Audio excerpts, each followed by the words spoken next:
बच्चा लोग कैसे हो?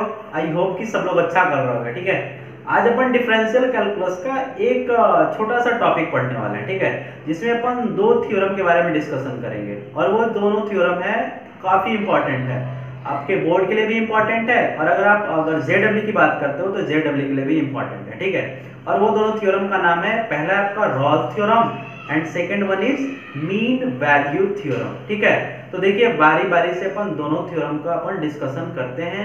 उसका ज्योमेट्रिकल मीनिंग क्या होता है, उसका अपन एनालिटिकल अप्रोच कैसे लेते हैं, क्या उसका कंडीशन होता है, कैसे उसको वेरिफिकेशन करते हैं, ये सारी बातें आज के लेक्चर में हम देखने वाले हैं। तो एकदम ध्यान से देखिएगा। ठीक है, बाकी स्टार्ट करते हैं अपन टॉपिक आज का।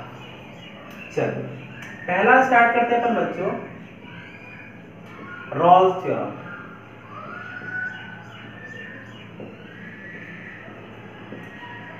रॉल्स थ्योरम समझिए, रॉल्स थ्योरम है क्या। तो देखिए सबसे पहले तो कंडीशन देखेंगे कि आखिर रॉल्स थ्योरम अप्लाई कब होता है।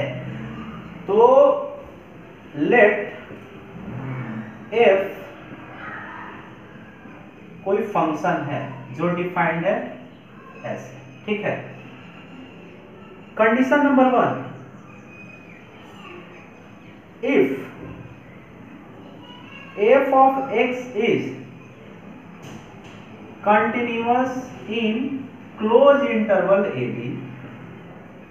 Condition number 2, if f of x is differentiable in open interval ab. And third condition है f of a is equal to f of b. Then अगर इतना कंडीशन सेटिस्फाई करता है तो then there exist C belongs to AB such that f dash C is equal to 0. ये है complete Rawls theorem. अब समझिए बात को, कोई फंक्शन है जो डिफाइंड है f such that a to b tends to r। ठीक है, पहला कंडीशन कहता है कि अगर आपका गिवन फंक्शन कंटिन्यूअस है, कहां से कहां तक, close interval a to b। Condition number 2 कहता है बच्चों कि आपका जो गिवन फंक्शन है वो डिफरेंशिएबल है in open interval a to b। Condition number 3 कहता है कि f of a and f of b दोनों इक्वल होंगे, तब एक पॉइंट C एग्जिस्ट करेगा जो A एंड B के बीच लाई करेगा। ठीक है, एक पॉइंट क्या होगा, C एग्जिस्ट करेगा जो A एंड B के बीच लाई करेगा such that f dash C जो होना चाहिए वो होना चाहिए 0। क्लियर है, ये हो गया कंप्लीट रॉल्स थ्योरम। अब देखते हैं इसका ज्योमेट्रिकल मीनिंग क्या होता है। तो देखिए इसका ग्राफिकल एनालिसिस करते हैं। ग्राफिकल एनालिसिस, हम ग्राफ बनाते हैं किसी फंक्शन का। ये आपका x एक्सिस हो गया, ये आपका y एक्सिस हो गया, हमने ग्राफ बनाया। ठीक है, अब क्या कहता है, a पॉइंट मान लेते हैं ये है। ठीक है, अब f ऑफ a और f ऑफ b क्या होना चाहिए, इक्वल होना चाहिए। तो जो b पॉइंट मानेंगे ऐसा मानेंगे कि दोनों को इक्वल आपको देखें, ये हो गया b।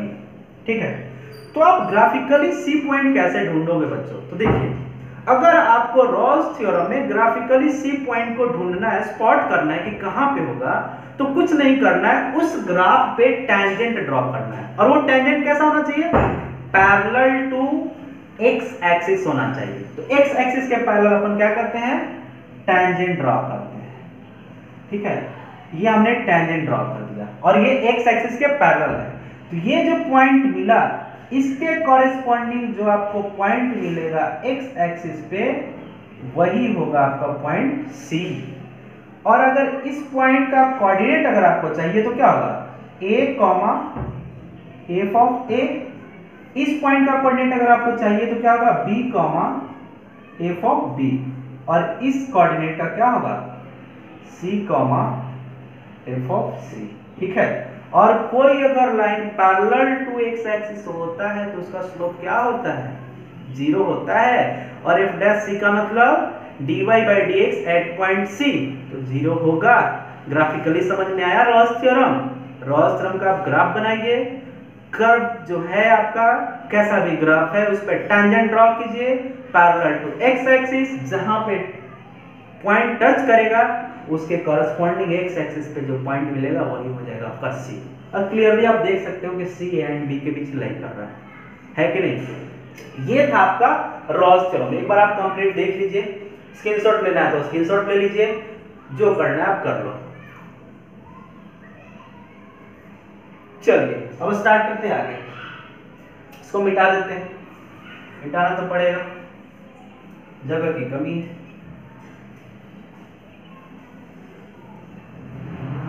एक बार अगर आप सीख गए ना, 2-4 क्वेश्चन में प्रैक्टिस कर लिए ना, तो रॉस थ्योरम का कोई भी क्वेश्चन आपको मिलेगा ना, यूं उड़ान देते चुटकियों में। अब देखते हैं अपन मीन वैल्यू थ्योरम। सेकेंड है बच्चों मीन वैल्यू थ्योरम। समझिए इसमें क्या कहता है, सेम है, बाकी का जो दोनों डायलॉग है ना सेम है, थर्ड डायलॉग इसमें होता ही नहीं है। तो देखिए पहला अगर कोई फंक्शन है आपके पास डिफाइंड है और ये रियल वैल्यूड फंक्शन होना चाहिए, R stand for real number, ठीक है। Condition number 1, if f is continuous in closed interval a b।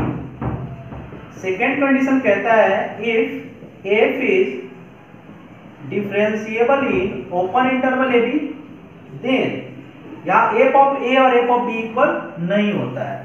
कहता है then there exists c belongs to a b such that f dash c जो होगा वो equal होगा f of b minus f of a upon b minus a के। ये हो गया आपका मीन वैल्यू थ्योरम का स्टेटमेंट, ठीक है। सेम है कि नहीं है, रॉस थ्योरम जैसा है कि नहीं? पहला point, second point, third point इसमें है ही नहीं, ठीक है। तो पहला पॉइंट अगर रॉस थ्योरम का सेकंड लास्ट पॉइंट हटा दे तो वो मीन वैल्यू थ्योरम बन जाएगा, ठीक है। अब देखिए f डैश से क्या आना चाहिए, f of b minus f of a upon b minus a। अब इसका देखिए ग्राफिकल रिप्रेजेंटेशन,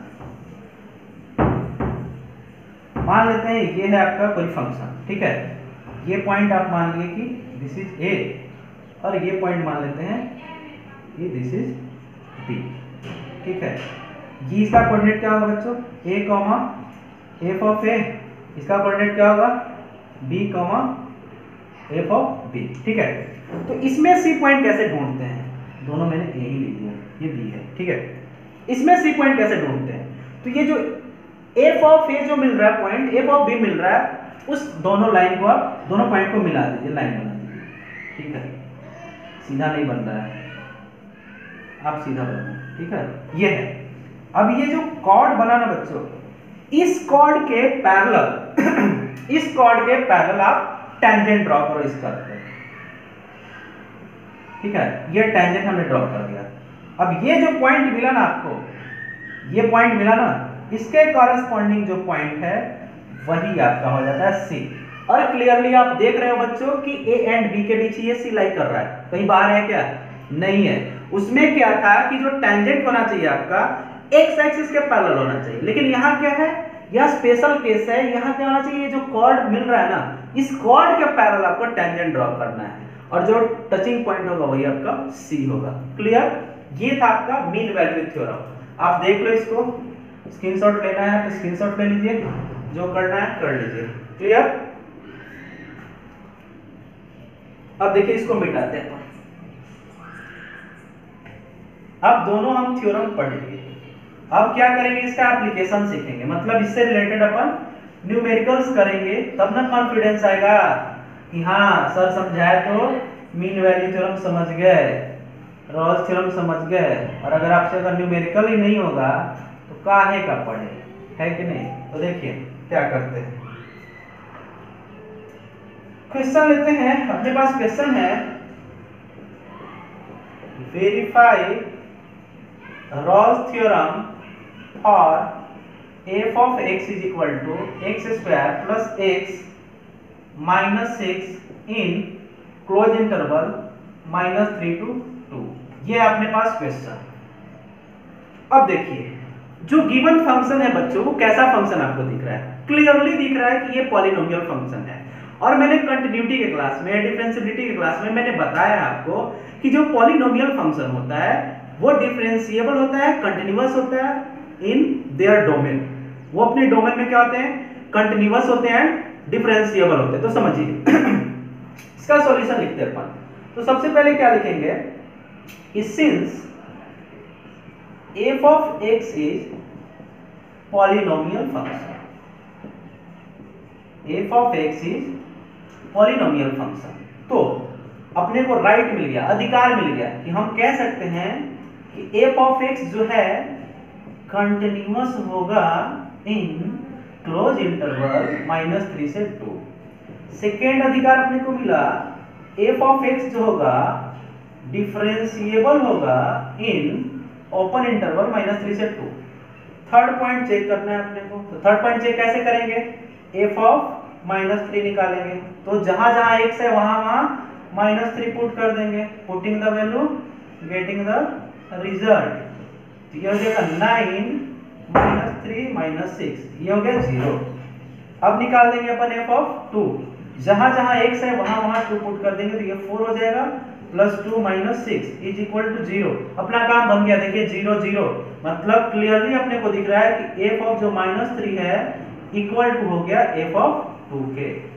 अब तीनों का तीनों कंडीशन सेटिस्फाई कर रहा है, मतलब रॉस थ्योरम इज एप्लीकेबल। तो अप्लाई करते हैं। देखिए रॉस थ्योरम क्या था? अगर ये तीन बातें होंगी तो चौथा बात क्या था? f' should be 0। तो f' निकालते हैं, तो निकालिए, तो हो जाएगा 2x + 1। f' जो होगा वो होगा 2c + 1। तो f' को 0 करना है, मतलब 2c + 1 को 0। तो 2c बराबर -1, तो c = -½ अब क्लियरली आपको दिख रहा है कि -½ जो है वो इन दोनों के बीच ही कहीं लाई करेगा। तो हम लिख सकते हैं बिलोंग्स टू -3 to 2। अब सारा का सारा कंडीशन सर्टिफाई कर गया, तो अपन लिख सकते हैं ना, हेंस RT इज वेरीफाइड। अब जो ट्विटर वाले प्राणी होंगे, देख रहे होंगे ये लेक्चर, तो RT बोले तो रीट्वीट समझेंगे। ये रीट्वीट नहीं है, ये रॉस थ्योरम का शॉर्टकट है। ठीक है, एक बार देख लीजिए इस क्वेश्चन को, उसके बाद आगे बढ़ते हैं।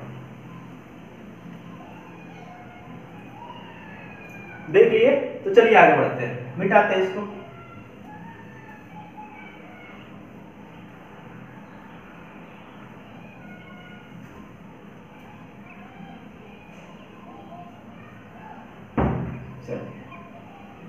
अब एक मीन वैल्यू थ्योरम से क्वेश्चन कर लेते हैं। Verify MBT। क्वेश्चन क्या है जी? क्वेश्चन है x² + x - 1 इन 0 to 4। ठीक है, अब ये जो fx दे रखा है बच्चों, f of x कितना है? x² + x - 1 है। तो ये भी आपका पॉलिनोमियल फंक्शन है। तो अपन लिखेंगे सिंस, एकदम ऐसे ही आपको बोर्ड में लिखना है, तब आपको मार्क्स मिलेंगे। Since fx is polynomial function. ठीक है, तो पहला अधिकार अपने को मिल गया कि हम कह सकते हैं fx is continuous in 0 to 4। Second अधिकार अपने को मिला f of x is differentiable in 0 से 4। और थर्ड इसमें तो होता नहीं है मीन वैल्यू थ्योरम में, दो ही बातें होती थी। यहाँ f of a और f of b इक्वल वाला कॉन्सेप्ट तो था नहीं। ठीक है, तब क्या होता था बच्चों कि एक सी पॉइंट एग्जिस्ट करता था सच दैट जो f' होता था वो क्या होता था? f of b - f of a upon b - a। मतलब यहाँ पे क्या लिखेंगे? f' is equal to b के जगह पे क्या है? 4 है।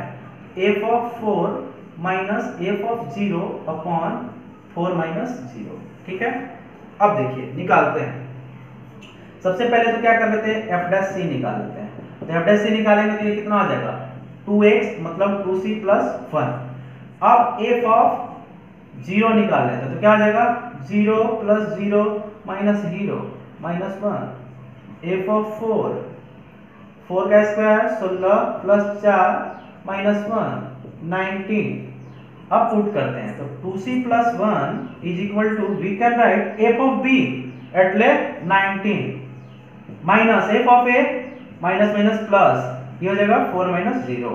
मतलब ये क्या आ गया बच्चों 2c plus 1 is equal to 20/4 मतलब 5। तो 2c इज इक्वल टू 4 तो c इज इक्वल टू कितना आ गया 2 आ गया।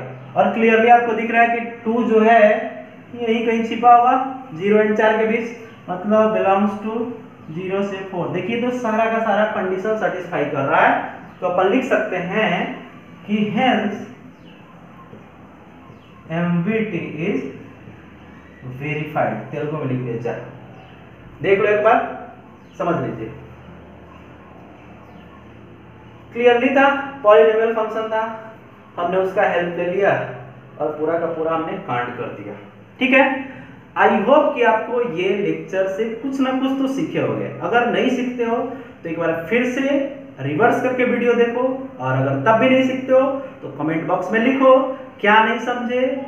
और जो भी कोई टॉपिक अगर आपको वीडियो चाहिए तो वो भी कमेंट बॉक्स में लिखो, वीडियो मिल जाएगा आपको। तो आज यहीं तक खत्म करते हैं कहानी, गर्मी बहुत है। चलिए मिलते हैं अगले लेक्चर में। Thank you.